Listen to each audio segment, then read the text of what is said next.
My dad was diagnosed with leukemia in the summer of 2001 and went through the treatments and was doing fine for those years. He had a home that him and my mother built that was a couple years old, still had, quite a sizable mortgage on it.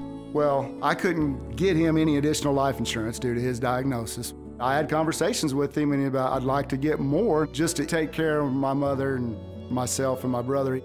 And he passed in the summer of '05. You can't replace the person, but the stress that comes along with maybe the monetary or financial responsibilities that that person had, those can be alleviated completely or at least helped with.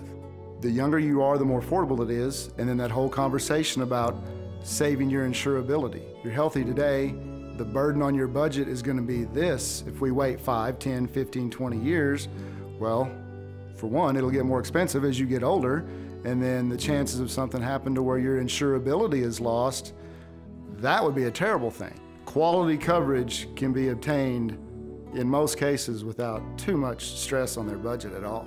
If heaven forbid something happens tomorrow as you're driving home from work, your spouse or your beneficiary is taken care of, at least financially. A family member of mine who was 20 years old, healthy as could be, a college football player, and he passed away from a heart condition. And when he passed, well, they didn't have any coverage at all.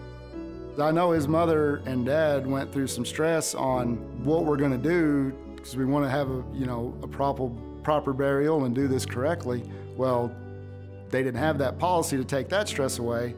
A small town like that, at least, everybody stepped up and it was taken care of. But you can't rely on that. If I were to pass, if I didn't have a quality life insurance policy in force, my wife and my children, their standard of living would change. And that's what a life insurance policy can protect.